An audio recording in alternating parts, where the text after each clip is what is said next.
மகிழ்ச்சி வணக்கம். காசி போகலாம் வாங்க. 1000க்கும் மேற்பட்ட மக்களுடன் 3வது முறையாக காசி, கயா, அயோத்தி, பிரயாக்ராஜ் 4 புண்ணிய சேத்திரங்களை தரிசனம் செய்ய எல்லோரையும் வருக வருக என வரவேற்கும் ஸ்ரீ திருச்செந்தூர் முருகன் குடும்பம் அறக்கட்டளை, கோவை மாவட்டம் கிணத்துக்கடவு. மிக பிரம்மாண்டமான முறையில் ஏற்பாடு செய்யப்பட்டுள்ள 3வது ஆண்டாக இந்த சிறப்பு பயணம். வெறும் 10,000ல் இப்படிப்பட்ட ஒரு மிகப்பெரிய ஒரு விஷயத்தை ஏற்பாடு பண்ணியிருக்கோம்.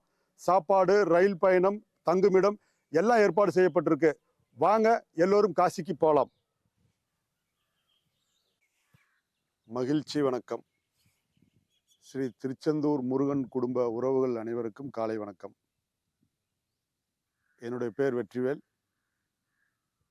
ஸ்ரீ திருச்செந்தூர் முருகன் குடும்ப அறக்கட்டளையோடைய ஸ்தாபகர், கோவை மாவட்டம் கிணத்துக்கடவு பகுதி.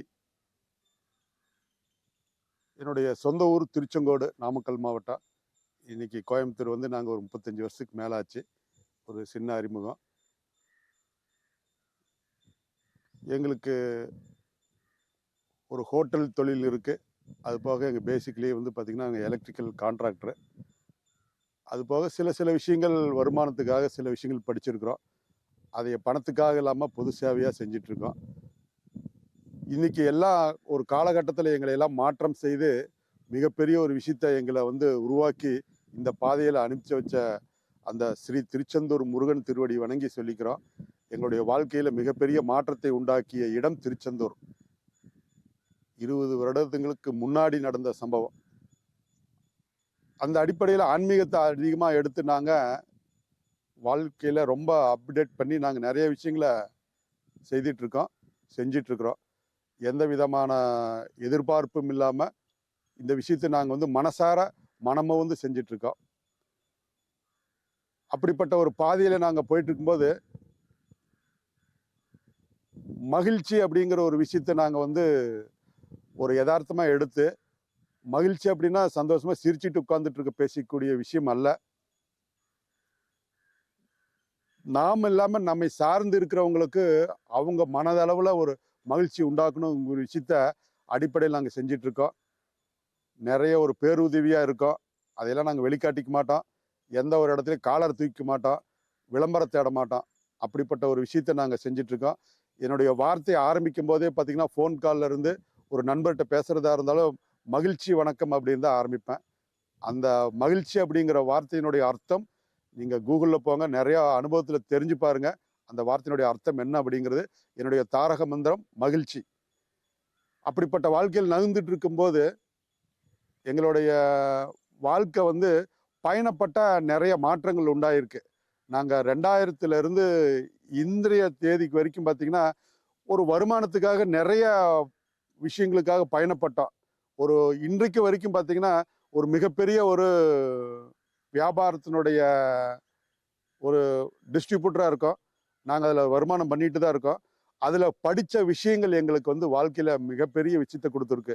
என்ன அப்படின்னு கேட்டிங்கன்னா பயணம் அப்படிங்கிறது ஒரு இடத்துலேருந்து ஒரு இடத்த போகும்போது பல்வேறுபட்ட ஒரு விஷயங்களை நம்ம வந்து வாழ்க்கையில் சந்திக்கிறோம், மனிதர்களை சந்திக்கிறோம், அனுபவத்தை சம்பாதிக்கிறோம், நிறைய பாரம்பரிய விஷயத்தை கற்றுக்கிறோம். இடம் விட்டு இடம் போகும்போது அந்த மாற்றம் வந்து மனுஷனுக்கு வந்து மிகப்பெரிய மாற்றத்தை உண்டாக்குது. அந்த வகையில் பயணம் அப்படிங்கிறது ஒரு மிகப்பெரிய ஒரு விஷயமா இருந்தது. இந்த கடந்த காலத்தை இதெல்லாம் கடந்து வரும் பொழுது நாங்கள் வந்து பார்த்திங்கன்னா இன்றைக்கி நாங்கள் இருக்கிற இடம் வந்து பார்த்திங்கன்னா ஆன்மீகம். இந்த ஆன்மீகம் வந்து எல்லோருடைய வாழ்க்கையிலையும் மிகப்பெரிய ஒரு அத்தியாவசியமான ஒரு விஷயம். ஆன்மீகம் அறிவியலாகட்டும், மற்ற எந்த ஒரு விஷயமாகட்டும், மனிதனுடைய அடிப்படை முதல் ஆரம்பம் முதல் இறுதி வரை இந்த ஆன்மீகம் இல்லாமல் வாழ்க்கையில் வந்து நம்ம வந்து ஜெயிக்க முடியாது. இது ஆணித்தரமான ஒரு உண்மை. நீங்கள் வயசு வித்தியாசம் யாராக இருந்தாலும் சரி, நீங்கள் கொஞ்சம் சற்று நிதானித்து சிந்திச்சு பாருங்க. இந்த ஆன்மீகம் ஒவ்வொருத்தருடைய வாழ்க்கையில் எவ்வளோ பெரிய ஒரு மிக பிரம்மாண்டத்தை உண்டாக்கி இருக்கும் அப்படின்னு. இன்னைக்கு நாங்கள் இருக்கக்கூடிய இடம் ஆன்மீகம். எவ்வளவோ விஷயங்கள் இருக்குது. இன்னைக்கு ஆன்மீகம் பார்த்திங்கன்னா எங்களுக்கு மிகப்பெரிய ஒரு உந்துதலாகவும் அடிப்படையில் எங்களை வந்து ஒரு தூக்கி நிறுத்தக்கூடிய ஒரு விஷயமாகவும் இன்னைக்கு இருக்குது. எத்தனையோ மக்கள்கள் இருக்காங்க. இருந்தாலும் எங்களுக்கு இப்படி ஒருப்பட்ட வாய்ப்பை நாங்களும் எங்களை சேர்ந்த உறவுகளையும் அழைச்சிக்கிட்டு நாங்கள் வெவ்வேறு விஷயங்களை நாங்கள் அந்த ஆன்மீகத்தில் நிகழ்த்தி கொண்டு இருக்கிறோம். அதுக்கு அடிப்படை காரணம் ஸ்ரீ திருச்செந்தூர் முருகன் குடும்பம். அப்படிப்பட்ட ஒரு பாதையில் நாங்கள் போயிட்டு இருக்கும்போது தான் நீங்கள் ஒரு இடத்துக்கு நாங்கள் வந்து இந்த ஒரு பயணத்துக்காக போய் எதிர்நோக்கி நின்னோம். அங்கே ஏமாற்றப்பட்டோம், ஏமாந்து போனோம். அதனுடைய அடிப்படையில் தான் நாங்கள் வந்து இந்த காசி பயணம் அப்படிங்கிற ஒரு விஷயத்த முன்னெடுத்தோம். கடந்த 2 ஆண்டுகளுக்கு முன்னாடி 2023 இந்த காசி பயணம் அப்படிங்கிறத ஒரு இடத்துல ஏமாற்றப்பட்டோம், ஏமாந்து போனோம். அதனுடைய அடிப்படையில் இந்த பயணத்தை துவக்கணும். 1000க்கும் மேற்பட்ட ஒரு மக்களை இந்த கோவை மாவட்டம் பொள்ளாச்சி அப்படிங்கிற ஊர்ல இருந்து கயா, காசி, அயோத்தியா, பிரயாக்ராஜ் ஆகிய புண்ணிய தலங்கள், நீங்க நினைக்கிற மாதிரி சாதாரண தலங்கள் அல்ல. நீங்க அதை வந்து சிந்திச்சு அறிவு கூர்ந்து பாருங்க. ஒவ்வொரு தலங்களும் வந்து எப்படிப்பட்ட தலங்கள், அதனுடைய வரலாறு என்ன, அதனுடைய பிரதானமான விஷயங்கள் என்ன அப்படிங்கிறத வந்து நீங்க சிந்திச்சு பார்க்கணும். அந்த வகையில தான் நாங்கள் வந்து இந்த மாதிரி இடங்களை மக்கள் வந்து எட்டாக்கனியா இருக்கக்கூடிய இந்த பயணத்தை எளிமையாக்கி கொடுத்துருக்குறோம். பணக்காரங்க, படித்தவங்க, ஏழைகள் இதெல்லாம் முடியுமா அப்படிங்கிற ஒரு விஷயத்த எளிமையாக செஞ்சு நாங்கள் 2 ஆண்டுகள் 1000க்கும் மேற்பட்ட மக்கள் அழைச்சிக்கிட்டு ஒரு தனிப்பட்ட ரயிலில் ஒரு மிகப்பெரிய மகிழ்ச்சிகரமான ஒரு பயணத்தை முடிச்சிட்டு இருக்கோம். இந்த ஆண்டு 2025 நவம்பர், அதாவது தீபாவளி முடிச்சு 15வது நாள் நவம்பர் 5ஆம் தேதி புதன்கிழமை பௌர்ணமி அன்று இரவு பொள்ளாச்சியிலிருந்து நாங்கள் புறப்பட தயாராக இருக்கிறோம். காசு பணத்துக்கு அப்பாற்பட்ட ஒரு விஷயம். கடந்த 2 முறை எங்களுக்கு ஏற்பட்ட அனுபவங்கள் எக்கச்சக்கமான விஷயங்கள். அதனுடைய அடிப்படையில் நிறைய விஷயங்களை மாற்றி அமைக்கப்பட்டு இந்த நவம்பர் 5 மிக பிரம்மாண்டமான விஷயத்தை நாங்கள் வந்து செய்ய போகிறோம். தனிப்பட்ட நபர் அல்ல, கடந்த 2 ஆண்டுகளாக நாங்கள் தனிப்பட்ட முறையில் செஞ்சுட்டு இருந்தோம். இப்போ பார்த்தீங்கன்னா அரசாங்க ஒப்புதலோட பார்த்தீங்கன்னா இந்த அறக்கட்டளை ஸ்ரீ திருச்செந்தூர் முருகன் குடும்பம் அறக்கட்டளை அப்படிங்கிற ஒரு இதை வந்து ஸ்தாபிதம் செய்துள்ளோம். இந்த அடிப்படையில் இதை வந்து கவனிச்சுக்கிறதுக்கு இதுக்குள்ளே இருக்கக்கூடிய மக்கள் எண்ணற்ற உறவுகள் இதில் இருக்காங்க. தனிப்பட்ட ஒரு நபர் அல்ல, ஒரு கூட்டு குடும்பம், ஒரு தேன்கூடு அப்படிங்கிற ஒரு அமைப்பில் எண்ணற்ற மக்கள் பல்வேறுபட்ட இடங்கள்ல இருந்து தென்னிந்தியா, கேரளா, தமிழ்நாடு, ஆந்திரா, பாண்டிச்சேரி, ஏங்க இப்போ மகாராஷ்டிராலேருந்து வராங்க, கனடாலேருந்து வராங்க, மலேசியாலேருந்து வராங்க, பதிவு செஞ்சுருக்காங்க. அப்படிப்பட்ட உறவுகளெல்லாம் அழைச்சிக்கிட்டு இந்த ஆண்டு நவம்பர் 5ஆம் தேதி பொள்ளாச்சியிலிருந்து கிளம்பி கோயம்புத்தூர், போத்தனூர், திருப்பூர், சேலம், காட்பாடி இந்த இடங்களெல்லாம் வந்து நின்று அந்த பகுதியில் பதிவு செய்யப்பட்ட மக்களை அழைச்சிக்கிட்டு நாங்கள் முதல் இடமா கயா போகிறோம்.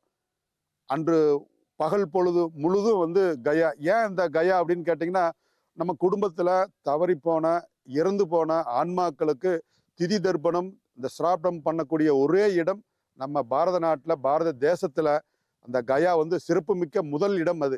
அதனால் அப்பேற்பட்ட ஒரு இடத்த வந்து நம்ம தேர்வு செய்யப்பட்டு அந்த இடங்களுக்கு நம்ம மக்களை அழைச்சிட்டு போகிறோம். 2வது, அந்த நன்றி கடனை செலுத்தின நம்ம இருக்கக்கூடிய நம்ம வாழ்க்கையில் சிறப்பாக வாழணுங்கிறதுக்காக குடும்பம் சகிதமாக வாழக்கூடிய நம்ம இந்துக்களுடைய பாரம்பரியமான ஒரு குலதெய்வ இடம், தோன்றிய இடம், யார் எந்த ஊர்க்காரங்களா இருந்தாலும் இன்னைக்கு வந்து பார்த்தீங்கன்னா நம்மளுடைய இந்துக்களுடைய குலதெய்வம் காசி மாநகரம். அந்த இடத்துக்கு நம்ம வந்து மக்களை வந்து அழைச்சிக்கிட்டு அந்த தேசத்துக்கு போகிறோம். அங்கே செய்யக்கூடிய சில விஷயங்கள் நிறைய இருக்குங்க. நம்மளுடைய செய்த தவறுகள், கர்மாக்கள், பாவங்கள் எல்லாம் வந்து நம்ம நீக்கி நிறைவு பெற வேண்டும்ங்கிறதுக்காக அந்த கங்கை நதி நீரில் வந்து நம்ம குளிக்கிறோம்.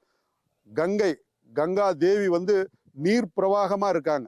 அந்த நீர் ஓடையில் நீராக அவங்களுடைய உயிரோட்டமாக இருக்காங்க. அந்த நீரோட்டத்தில் கங்கை நீராட்டம் செய்து கொண்டு அடுத்து விஸ்வநாதர், விஷாலாட்சி இந்த தரிசனம்லாம் முடிச்சுக்கிட்டு அடுத்தது வந்து பார்த்தீங்கன்னா மாலையில் கங்கை ஆரத்தி அந்த விஷயத்த பார்க்குறோம். அந்த நன்றி செலுத்தக்கூடிய இடத்த முடிச்சுட்டு அடுத்தது நம்மளுடைய இந்த பாரத தேசத்துடைய ஆணிவேர், நம்மளுடைய மக்களுடைய பாரம்பரியம் மிக்க ஒரு விஷயம் அயோத்தி ராமர் கோயில். அதை வந்து பார்த்தீங்கன்னா இன்னைக்கு கும்பாபிஷேகம் முடிஞ்சு இன்னைக்கு 2 ஆண்டுகள் ஆகுது. அந்த மாதிரி இடத்த நம்ம வந்து கால்பட்டு அந்த மண்ணை மிதிக்கிறதுக்கே பெரிய பாக்கியம் வேணுங்க. நீங்கள் சாதாரணமாக விஷயமா நினச்சிக்காதீங்க. அப்பேற்பட்ட இடம் இந்த அயோத்தி ராமர் கோவில். அடுத்தது பார்த்தீங்கன்னா திரிவேணி சங்கம் கும்பமேளா நடந்தது பாருங்க. இப்போ சமீபத்தில் மகா கும்பமேளா நடந்த பிரயாக்ராஜ் அப்படிங்கிற ஒரு இடத்துல அந்த 3 நதிகள் சேரக்கூடிய சங்கமிக்கக்கூடிய இடத்துல நம்மளுடைய குடும்ப சகிதமா, தம்பதியர் சமேதா அங்க வந்து தம்பதியர் பூஜா, அந்த முக்கூடல்ல வந்து நம்ம வந்து குளிச்சுட்டு வரும்பொழுது நம்மளுடைய உடல் ஆரோக்கியம் சம்பந்தப்பட்டது, மன ஆரோக்கியம் சம்பந்தப்பட்டது எல்லா விஷயங்களும் நிறைவு செய்யப்பட்டு தீர்க்கப்பட்டு நிறைவாக நம்ம திரும்பி இல்லம் நோக்கி வருகிறோம். அப்படிப்பட்ட ஒரு பயணம் நம்ம ஃப்ளைட்ல போயிடலாம், சர்லுன்னு கார்ல போயிடலாம், எல்லாம் போகலாம். ஆனா இந்த ரயில் பயணம் வந்து ஒரு இனிமையான ஒரு பயணம். 2 1/2 நாள் பயணப்படும் போது ஒவ்வொருடைய மனசும் பார்த்தீங்கன்னா பட்டாம்பூச்சியாட்ட பாராசூட் மாதிரி மனசை அப்படியே திறந்து பார்த்து மனசை வந்து விசாலப்படுத்தக்கூடிய ஒரு இடம் இந்த பயணம். அப்படிப்பட்ட ஒரு 2 1/2 நாள் பயணம் போக வரத்துக்கு ஒரு 2 1/2 நாள் பயணம். அங்க ஒவ்வொரு புண்ணிய சேத்திரத்திலையும் ஒவ்வொரு நாள் ஆக மொத்தம் 9 நாள் இந்த பயணத்தை நம்ம நிறுவனம் செஞ்சிருக்கிறோம்.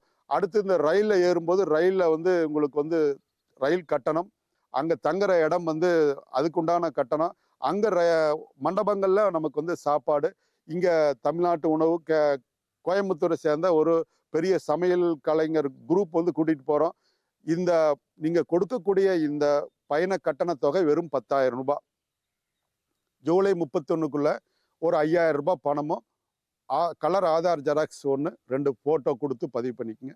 பாக்கி பணத்தை நீங்க ஆகஸ்ட் 30க்குள்ள கொடுத்துருங்க. ஏன் அப்படி கொடுக்கணும்? நவம்பருக்கும் ஆகஸ்ட்டுக்கு இவ்வளோ கேப் இருக்கு அப்படின்னா, நம்ம ஒரு 60 நாளுக்கு முன்னாடி ரயில்வே நிர்வாகத்துல இந்த பயணத்துக்கு உண்டான முழு தொகையும் நம்ம செலுத்தணும். அதே மாதிரி பயணத்துக்கு உண்டான சாப்பாட்டுக்கு உண்டான பணத்தையும் முன்கூட்டியே எல்லாம் வந்து 60 நாளுக்கு முன்னாடி எல்லாம் செலுத்தணும். அந்த காரணத்தினால ஆகஸ்ட்டை வந்து நிர்ணயம் பண்ணியிருக்கிறோம். நீங்க இந்த தகவலை கேள்விப்பட்ட மக்கள் நீங்க நிச்சயமா வாங்க. மிகப்பெரிய பயணம். 50 100 பேர் கூட்டிட்டு போகக்கூடிய ஒரு பயணம் அல்ல. 1000க்கும் மேற்பட்ட மக்களை ஒரு தனிப்பட்ட ரயில்ல படுக்கை வசதியோட 3 டயர் நான் ஏசி படுக்கை வசதியோட கூட்டிட்டு போறோம். ஒவ்வொரு பெட்டிக்கு வந்து பாத்தீங்கன்னா சர்வீஸ் பண்றதுக்கு 2 பேர், ஹவுஸ் கீப்பிங் பண்றதுக்கு ஒரு ஆளு, இவங்களெல்லாம் பொறுப்பாளர்களா இருந்து பொறுப்பா கவனிச்சுக்கிறதுக்கு தன்வார்வ அமைப்பா வராங்க. யாரும் சம்பளத்துக்கு வர கிடையாது. நீங்க அவங்களெல்லாம் போய் வேலைக்காரங்களா நினைச்சிடாதீங்க. அவங்க தன்னோட பயணத்தோட மற்ற வரவங்களுக்கும் ஒரு சேவை செய்யக்கூடிய மனப்பான்மையில பொறுப்பாளர்களா வராங்க. அப்படிப்பட்ட ஒரு பயணம் நம்ம கிளம்பி போறோம். நீங்க கொடுக்கக்கூடிய இந்த தொகை ரயில் கட்டணம், தங்குமிடம், சாப்பாட்டுக்கு மட்டும்தான். சாப்பாடு கிடையாது. சாப்பாடு வந்து அன்னதானமும் நன்கொடையும் வசூலிச்சு அந்த தளங்களும் ரயில்ல கொடுக்கக்கூடிய உணவுக்காக நம்ம செலவு பண்றோம். அதனால இந்த பயணம் வந்து 2 ஆண்டுகள்ல எங்களுக்கு ஏற்பட்ட அனுபவத்துல மிக பிரம்மாண்டமா ஏற்பாடு செய்யப்பட்டு இந்த முறை ரொம்ப சூப்பரா பண்ணலாம் அப்படின்னு சொல்லி நாங்க முடிவு பண்ணி வச்சிருக்கிறோம். இதுக்கு ஒரு பெரிய குழுவே இருக்கு. நூற்றுக்கணக்கான மக்கள் வந்து இதுல வந்து இந்த ஆர்கனைசிங் அமைப்புல இருக்கிறோம். அதனால இந்த ஸ்ரீ திருச்செந்தூர் முருகன் குடும்பம் அறக்கட்டளை அப்படிங்கிற இந்த அமைப்பின் மூலியமா இந்த ஆண்டு முதல் முறையா போறோம். கடந்த 2 ஆண்டுகள் தனிப்பட்ட முறையில, இந்த ஆண்டு அறக்கட்டளை சார்பில் போறோம். அதனால இதை கேள்விப்பட்ட மக்கள், உறவுகள் யாரேனும் நிச்சயம் வாங்க. வர முடியலனா கூட உங்க சொந்த பந்தங்களுக்கு இந்த தகவலை தெரிவிங்க அப்படிங்கிறது என்னோட அன்பான பணிவான ஒரு வேண்டுகோள். மிக்க மகிழ்ச்சி. நன்றிங்க.